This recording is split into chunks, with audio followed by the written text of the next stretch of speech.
I will have fun alone, so I will go to cinemas. I remember when I was in university, I will go to cinemas alone. It was like, yeah, that's weird, but yeah. Yeah, and so I'm just, for me, I would say that young people are nowadays young people are a bit too soft. Yeah.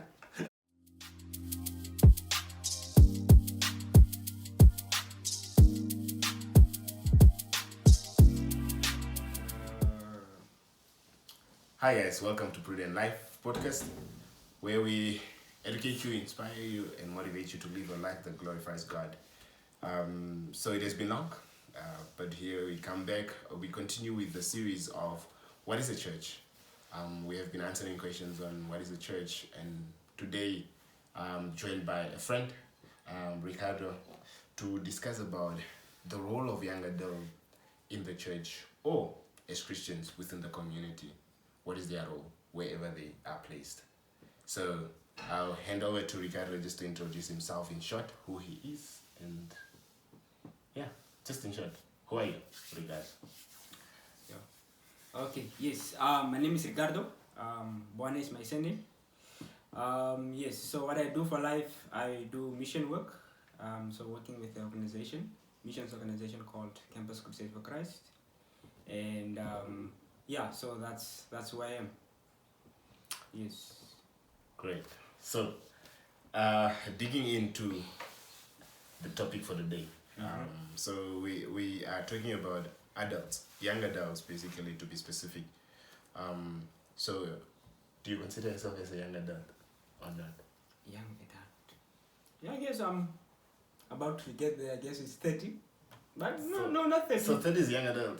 25 maybe. Oh. Yeah, 25 young adult. Because after 25, most of us are going to be independent now. So you have started. Most of the people have finished university, and I've also finished my university after 25. So that's when you transition into adulthood, being responsible, staying alone, buying your food, paying bills. So being responsible. Yeah. Yeah, so taking responsibility of your own life and not leaving it to your parents. So I guess young adults. So I guess I will be a young adult. That's great. So, as a young adult, tell us about your life, in short. So, who are you? And so far, as a young adult, what are your desires and passions for life, if I can put it that way? Okay. Yeah, who I am. Yeah. I'm a guy who doesn't have who's alone. I like doing things alone, and so it's only recently that I've gotten friends, people who I can identify as friends. But before then, I was just a person who do things alone, and I will have fun alone. So I will go to cinemas. I remember when I was in university, I will go to cinemas alone. It was like, yeah, that's weird, but yeah. Yeah, and so I'm just a person who usually stays on my own, and so what was the other question? My passion for? As a young adult, what are you passionate about? Because people say that at this age, that's where you are passionate pursuing things that you love or you enjoy doing. So, what are those things in your life? I think what I'm passionate about is, so basically it comes a bit from my background. So what I'm passionate about is I want to let people know about Jesus, because I grew up in church, and I've also realized that how many of my peers did not know Jesus as the ultimate savior, and they would go to church religiously. Yeah, they will go to church religiously, and you will see how their parents would drag them to church while they themselves don't want to go to church, and they have not seen the importance of going to church. So my passion, my desire is to reveal to young people who Jesus really is. And so that's also one of the reasons I work with that mission organization. So yeah, to reveal to people more of Jesus. So that's my passion basically. Mm. That's So your passion is to reach out to young people, yes, for them not just to reach out, but for them to know who Jesus Christ is. who Jesus Christ is. Yeah. Okay. So let's hold on to that like that, right? Okay. But I want us to get a bit into just your life a bit as well. How did you grow up as a teen? Yeah. As a kid, you know, and how did you get also in contact with the church? Okay. Yes. Yeah. So as a kid growing up, so I was raised by my aunt and uncle, and so I grew up in a big family. Yeah. So I grew up in a big family, and so out of that big family growing up, I was the smallest, basically to say. Yeah. So because my aunts and uncles' children were kind of big already, so so I grew up with them. They treated me well. We lived well. We lived life together and good, and also grew up in church. So my uncle was a man who goes to church. He served in church, elders, chairperson of the church, and stuff like that. And so yeah, so basically I grew up in church from the get go, and also did not know that you. So I was with the impression that. If you are born in a Catholic church, there is no way, there was no point where you got divided with Jesus. If you're born in a Catholic church, you are born knowing Jesus. Yeah, so that's the impression I grew up in. You are born knowing Jesus, through baptism, through First Holy Communion, all those kind of stuff. So yeah, so that's how I first got to get engaged with the church. So I also served in church. So with us in the Catholic Church, you do altar servants.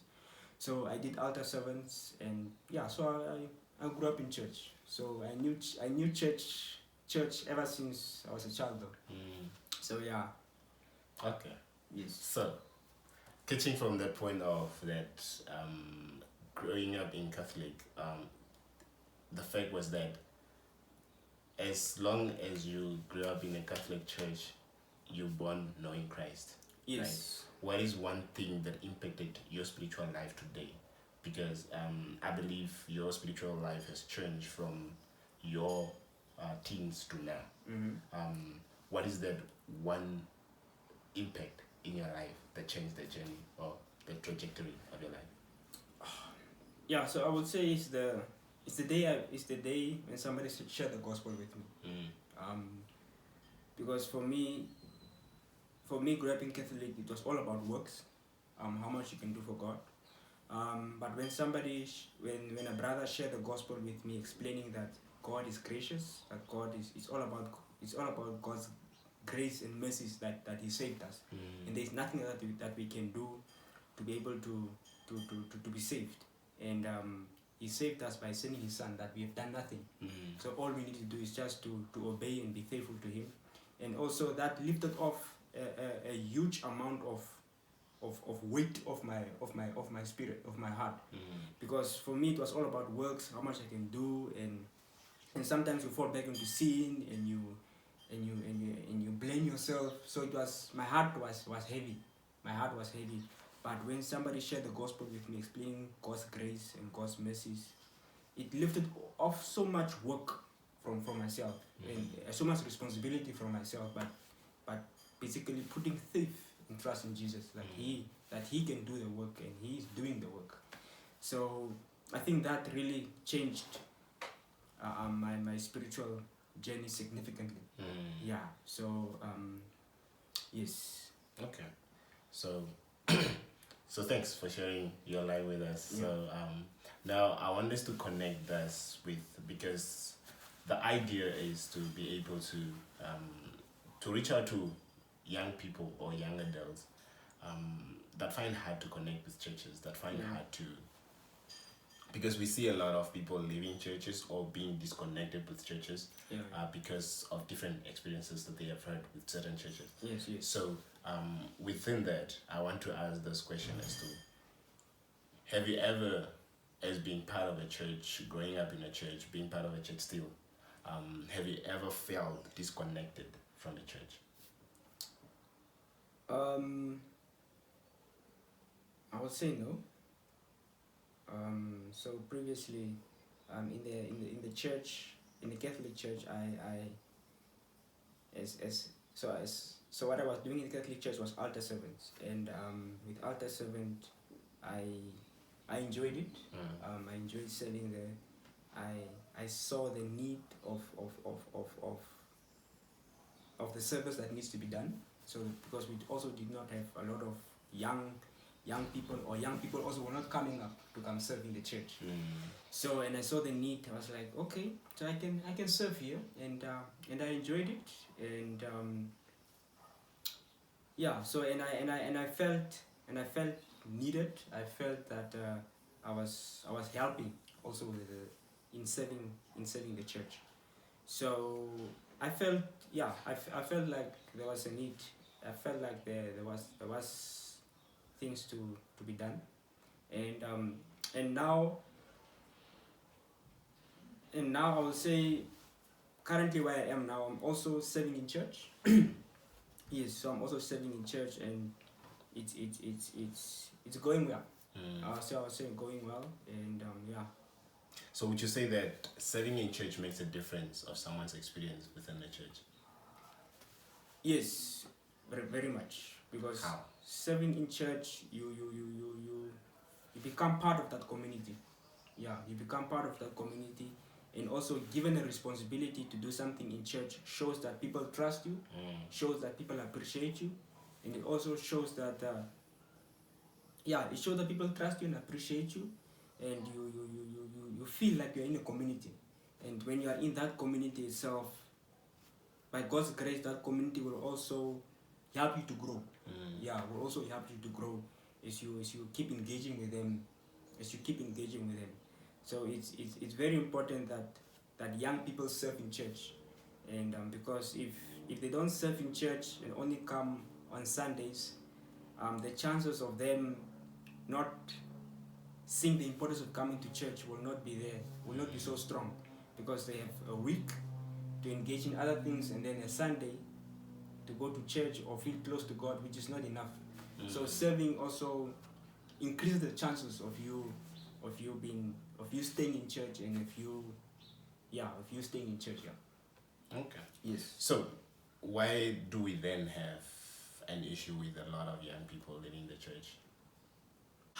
For me, I would say that young people are nowadays young people are a bit too soft. They are a bit too soft in the sense of they think a church is only when things are going well, when you're supposed to get blessings. Going to church, you're only supposed to find holy people. You're only supposed to find people who are peaceful, people who are accepting, people who are gracious, but which is the opposite. So because the church is we all come with our own faults to church, to be molded like Christ, to be justified. To be justified, or to be cleansed by Christ. So we all are coming with our own issues to church, and we trust, and we put our faith in Christ that He will make us into the people that He wants us to be. So by doing that and sometimes things get rough in church. So if things get rough in church, people experience conflict among each other, and during that conflict some people get hurt, and they do not expect that from the church. So, and sometimes people leave the church because of that. So but so I would say a church is just like a household. So it's just like a household. We just need to be gracious to each other, and love each other, and encourage one another, and because nobody is holy. So but we all trust that through Jesus Christ we are made holy, not on our own effort. So so that's one reason from my side. That's one reason I would say. And and the other reason is also maybe issue of, because if you're part of a church, there's also a certain degree of commitment that you have to commit to the church. And it's not a Sunday thing. that you only come to Sunday then you go, but there need to be a certain degree of commitment in the aspect that I said when you're serving church, because you said that you will do this, so then you commit to what you said, and when you have to do it, you show up to it and you do it, and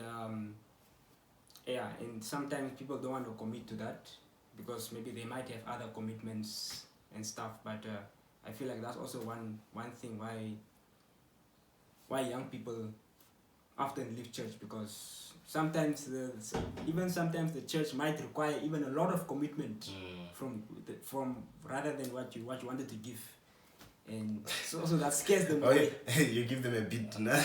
Now they take the whole hand. Yeah. So due to the need also of what the church is trying to achieve. Yeah. Maybe there might not be enough people who are serving, so then you might be given 2 or 3 roles to be responsible of, and that also sometimes scares people away and stuff. Okay. Yeah. So you are saying that when we are more self-focused, thinking that the church is supposed to serve us, that's where the problem comes in. But when we're able to render what we expect from others, like the grace that we want the church to give us, we render that as well to the other members within the church. Yeah. Then we continue doing life together as God continues to purify us, sanctify us together. Yeah. Okay. So now moving from that point, as you are saying that how does you mentioned as well that yes, the church sometimes gives us a lot of load of work to be focusing on different things, and sometimes like where now commitments are struggling because of other commitments as well. Yeah. But how does faith look like practically? How does Faith look like practically outside of Sunday as a church? as a church? That's a good question. That's a good question. So I've also been reflecting on that same question. Not the same question in the same context though. Because I was just thinking of what is, so you go to church, you get the hype, you pray, you get the community. The community, the commotion. You feel like you are filled up with the Spirit and continue for the next week. So you're ready for the next week. Then you continue. You come to your workplace or you meet people. It's like, so how does that look like? So for me, basically, so it's a matter of dying to self. Dying to self meaning that, okay, maybe for example, let me give an example. Because for me, it's so one of my challenge is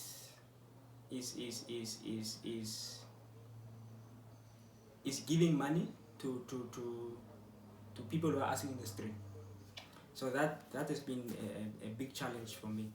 So one aspect of also how I was thinking of how I can die to self, because dying to self is because you have to let go of that money, because although you need it, but somebody needed more. So that's also a way of dying to self, and asking the Lord to, and trusting the Lord. It's also, so you are dying to self, you are trusting the Lord that even what that money was supposed to do, you are trusting that the Lord will even provide. So because that person needs more, because Jesus said that I was naked and you did not clothe me. So, and I was hungry and you didn't give me food. So all those kind of things. So for me, basically, practically how that look like is to put other people first. To put other people first, in the case that maybe when somebody is in need, I can give to them. And also maybe and even maybe when I'm angry with a person, I don't allow my emotions to get the best of me, just to hold it and think back. And also when you have wronged somebody, just to go also ask for forgiveness, because sometimes pride can get the best of you. Sometimes pride can get the best of you. So it's a matter of really dying to self, I would say.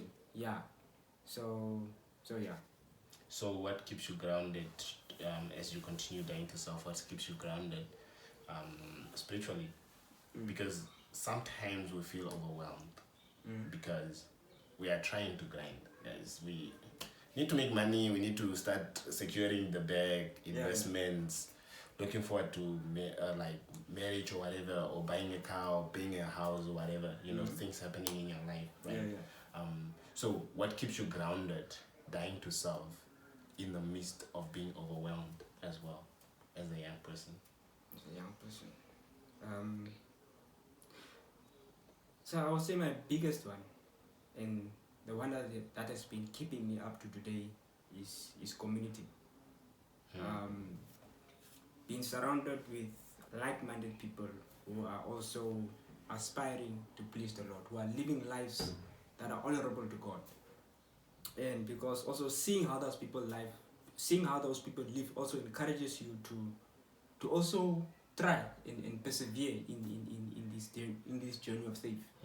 And because you also know what they are going through, and they know what you are going through, and as you see them doing life, you are encouraged by them. So you are encouraged by them, and you're also encouraged to try hard and not give up, and still going. And also the since within that community you guys know each other, you guys also share things with each other. So it also shows you that you're not going through difficulties alone. Yeah, you're not all alone, and there are also other people that are going through those difficulties, but also encouraging one another and taking heart that God is with us. Yeah, that God is with us. So I feel like community has played a significant role in my community, in where I am being saved today. And yeah, so just being surrounded with the right people, surrounded with the people who are going where I want to go. And yeah, so I would say that. Okay, so as we thanks for sharing that. So you're saying that a community plays a role in how you also continue pursuing Christ. Yes. And that depends on people that surround you, who are around you, and as well. So within that, how can the church do better to building that community for our young people? For our young people. Yeah. It's yeah. So I feel like it's just the first step. Like, we don't have to think of everything, but like the first step. How do we get to engage with them before they leave or disappear from the church? Yeah. So first of all, it's first to understand the young people. It's first to understand. Let me not say the young people. So I would like to personalize it and saying first to understand the person himself. Yeah. First to try to understand the person, and where the person is coming from, or trying to take interest in the person, not just wanting to fill up the church, but trying to really know the person for who that person is. Yeah. And out of that, then you can be able to serve, or to help that person with whatever him or she or he might need. Because nowadays for us to keep young people, I feel like we need to personalize things. Yeah, we need to personalize things, and grouping them all together in one group will not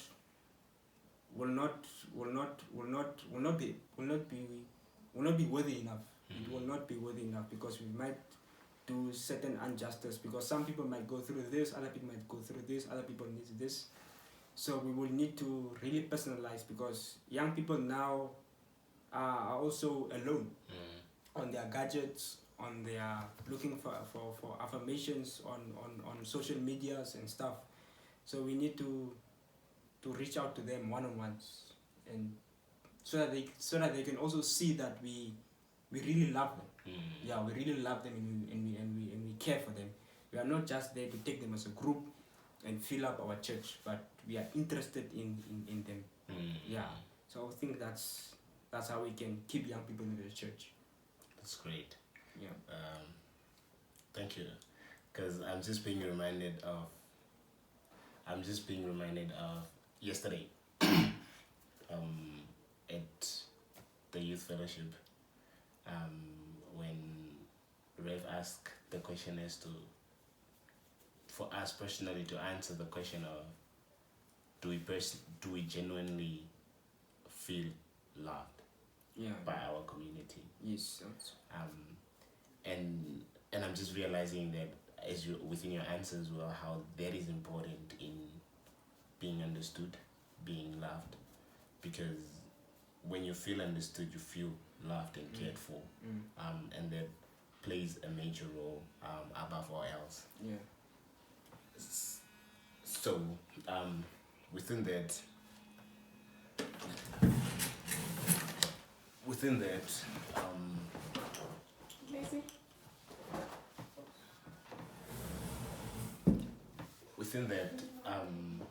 it's very encouraging. Yeah. So, as we conclude as well this video, I want us to, because we have looked into your life and how church has played a major role, and how the community has played a role in encouraging you and grounding you as well in the word.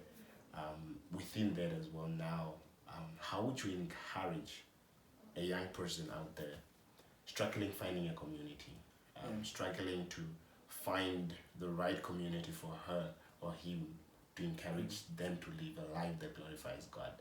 What would you say to that person? How do they start at going for that community, or should they look for that community, or is not necessary? How do they do that better? Finding such a community nowadays it's very difficult. So that's what we need to. It's very difficult, and so you need to be extra. you need to search. You need to look for such a community. Because now everything is fast, and people want friendships or communities that can give them something, rather than them giving to somebody else. The community. So it's very tough, and so if I think of myself, how I found that community, it's honestly just by God's grace. It's honestly just by God's grace, and so all I can say is, it's just be prayerful about it. So just be prayerful about it, and even to find a good church now is even more harder. So how about the community? And so you can already imagine. So it's just by prayer that the Lord lead you to the right people, and that you also look for the right church. But I will say first, basically I will say that it will first start from the church. But finding it there outside in the world, there it's the chances of it finding a good one, it's very slim. So maybe you can start searching for a good church, and out of that you can search for certain community that will help you to grow. So Okay. No, thank you for that, and I hope we get to be encouraged, and I hope someone also is encouraged by your life, and as well just the encouragement. So I would also just conclude with, we're continuing with this series. I know it has been a long time now, connecting all the series, but the idea is to help us know what the church is and be grounded in a church, and also to help us figure out what is a good church and how do I choose a church. So Ricardo's conversation has shown the importance of a community within one's life and their spiritual life.